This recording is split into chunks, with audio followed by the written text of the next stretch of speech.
Bapak-bapak, ibu-ibu sekalian, mari kita lanjutkan kajian kita berkenaan dengan istighfar, ya. Meletakkan istighfar di dalam kondisi yang bermacam-macam situasi. Mari kita lihat, kemarin kita menjelaskan surah An-Anfal. Surah An-Anfal itu pampasan perang. Jadi kita sudah terbayang bahwa di dalam surah ini keadaan yang diceritakan itu keadaan yang keras, ya. Kalau beriman artinya sungguh-sungguh beriman. Sebaliknya, kalau kafir, sungguh-sungguh kafir, sungguh-sungguh munafik. Karena antara munafik dan orang beriman itu pada kondisi yang berlawanan. Maka kondisi yang demikian Allah mengharapkan orang-orang yang kuat, ya. Nah, nanti kita perhatikan bahasanya, ya. Bahasa di dalam ayat ke-29. Kita perhatikan bahasanya itu. A'udzubillahi minasyaitonirrajim. Bismillahirrahmanirrahim. Ya ayyuhalladzina amanu. Itu standar biasa, himbauan, panggilan kepada orang yang beriman, yang menunjukkan Allah itu sayang sama kita, ya. In tattaqullaha, jika kalian bertakwa. In tattaqullah, kalau ada kata Allah dalam kondisi apapun, maka itu artinya suatu penegasan yang kuat, ya. Misalnya nar itu neraka. Tapi kalau di dalam ayat ketemu narullah, berarti dahsyat, gitu, ya. Tattaqullah, bertakwalah kalian. Jika, kalau in jika itu syarat, itu menggambarkan mungkin tidak dilaksanakan karena tidak mampu, gitu kan? Mungkin dilaksanakan karena panggilan ini sangat keras. In tattaqullah, maka ya yaj'al lakum furqanan,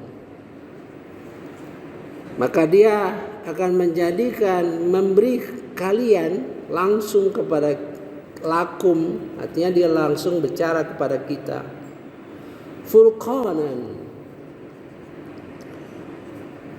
kemampuan melihat, menjelaskan, berjuang dalam kondisi batil dan hak, ya, gitu. Jadi kemampuan kita insya Allah diberikan kemampuan untuk melihat mana yang hak, mana yang batil. Kemampuan kita melakukan, ya, langkah-langkah dalam menghadapi kebatilan dan mendorong yang hak, ya. Baru dijanjikan 2 pengampunan, ya. Jarang-jarang ini, ya, ayat ini hanya satu-satunya. Pengampunan dan penghapusan dalam satu ayat gitu. Wa yukaffir ankum sayiatikum, dan dia akan menghapuskan dari kalian dosa-dosa kesalahan kalian. Wa yarfir lakum, dan dia memberi ampunan. Dua ya. Wallahu dzul fadlil azim, dan Allah mempunyai anugerah fadlil azim. Kita selalu kondisi mendengar dua kata ya. Ada yang rahmat, ada yang fadilah, fadl ya. Keduanya itu sama-sama diberi Allah Subhanahu wa taala, tapi rahmat itu untuk semua ya. Tapi kalau fadl itu khusus untuk orang-orang yang beriman. Seperti Nabi Sulaiman ketika dia mampu memindahkan ya, istana Ratu Balqis, dia berkata, ini adalah fadilah, kurnia dari Allah. Itu ya. Berbeda dengan rahmat ya. Kita lihat di dalam surah Al-Kahfi ya. Rahmat itu juga merupakan ada usaha dari kita ya. Ini di Zulkarnain itu raja ya, diceritakan dalam surah Al-Kahfi. Tadi Imam tadi baca surah Al-Kahfi awal ya. Jadi surah Al-Kahfi ini menceritakan bagaimana Zulkarnain itu sebagai raja yang mampu ya, membangun dinding untuk menyekat Ya'juj dan Ma'juj itu ya. Apa dia katakan setelah selesai ya. Di dalam surah Kahfi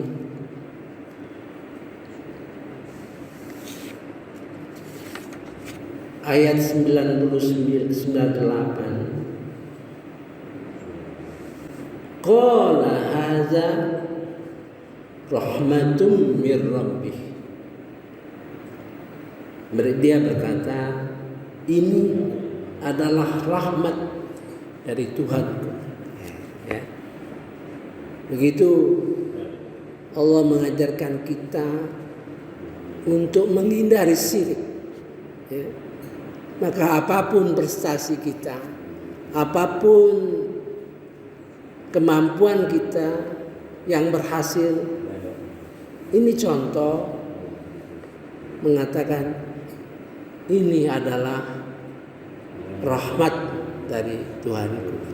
Dalam rahmat itu ada usaha kita ya.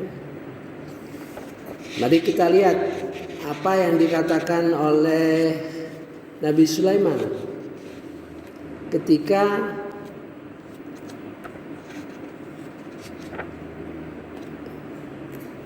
dia bisa memindahkan ya, dalam surah An-Naml ya, kalau salah ya. Ya.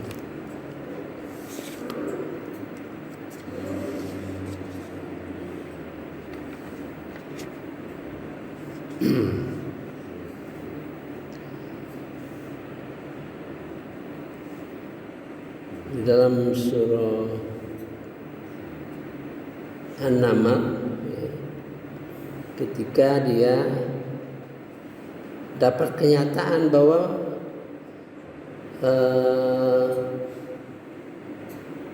kerajaan Ratu Balqis itu sudah pindah.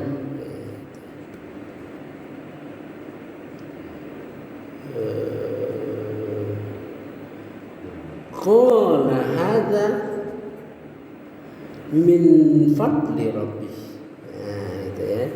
Ini pemindahan singgasana Ratu Balqis itu adalah kurnia dari Tuhanku.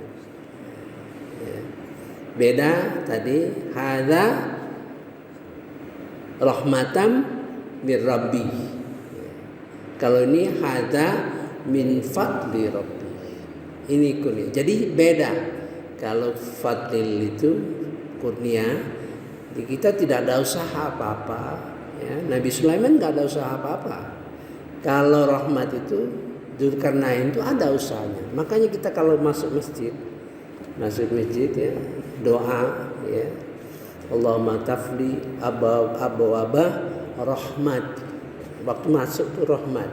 Karena kita ada usaha ibadah dan sebagainya. Tapi waktu keluar min fadli, kurnia Allah. Kita di luar nggak ada usaha berbeda waktu masuk ke dalam masjid, beda dengan keluar. Makanya kata-katanya itu berbeda. Ya. Mari kita lihat lagi di dalam surah Al-Anfal itu. Ya.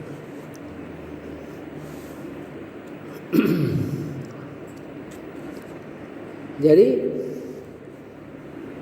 wallahu dzul fadlil azim, besar sekali, sungguh anugerahnya besar pada kita kalau ini bisa terlaksana. Makanya di dalam surah Al-Anfal ini surah yang keras ya. Maka surah yang keras ini juga Furqanan itu berkait dengan Al-Quran ya. Untuk memperoleh kemampuan Furqanan, melihat mana yang batil, mana yang hak ya. Tidak bisa dilepaskan dari Al-Quran, juga tidak bisa dilepaskan dari hadis petunjuk Rasulullah SAW. Dengan adanya kemampuan kita melihat Furqanan, maka insya Allah mudah-mudahan tergerak kita melakukan langkah-langkah amal ma'ruf nahi munkar, begitu kan? Orang yang bisa melihat mana yang hak, mana yang batil, tentu punya kemampuan. Paling tidak ya, di dalam pembicaraan. Karena sekarang ini kita kalau menghadapi hak dan batil itu bermacam-macam. Bisa menghadapi medsos, gitu. Makanya kalau medsos ya, apapun cerita yang baik-baik, ya, maka saya selalu baca, ya, sedapat mungkin dibaca detailnya, sehingga kita tidak tahu dalam jangka panjang itu merupakan hal-hal yang negatif. Misalnya cerita mengenai pengalaman Pak Habibie. Apa betul Pak Habibie memang nulis itu? Gitu kan? Menganggap bahwa ilmu dunia ini dia mampu mengembangkan teknologi penerbangan. Kemudian dia mengatakan itu tidak dibandingkan dengan ilmu agama, belum apa-apanya. Memang kelihatan bagus, tapi jangka panjang ini melemahkan semangat orang Islam untuk belajar ilmu pengetahuan yang berkenaan dengan dunia. Maka saya tulis, saya lawan, saya sebarkan tulisan. Ya. Saya sudah berapa kali ketemu beliau waktu masih hidup, ya. Dan dibantah ternyata bukan tulisannya. Gitu. Ya. Itu kan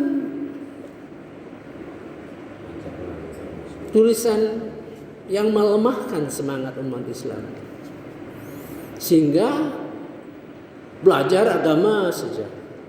Ya. Antara ilmu dunia dan ilmu akhirat itu satu, tidak bisa dipisahkan. Saya tanya saja, apakah akuntansi perbankan syariah apakah akuntansi perbankan syariah bisa dihasilkan seorang ulama, kiai yang tidak tahu ilmu akuntansi? Tidak mungkin. Begitu pula akuntansi perbankan syariah dihasilkan oleh seorang akuntan di dalam perbankan yang tidak mengerti agama. Itu jelas sekali antara ilmu dunia dan ilmu akhirat itu bersatu. Kita hendaknya mengawasi sekarang dalam perang medsos ini, mengawasi langkah-langkah orang melalui tulisan untuk melemahkan, karena kita tidak tahu Quran. Gitu misalnya gitu, karena ini bagus, isinya bagus, menurut pikiran saja bagus, tapi bertentangan dengan Al-Quran. Itu merupakan perjuangan kita saat ini ya. Saya kira cukup, nanti kita lanjutkan akan datang. Subhanakallahumma wa bihamdika asyhadu an la ilaha illa anta astaghfiruka wa atubu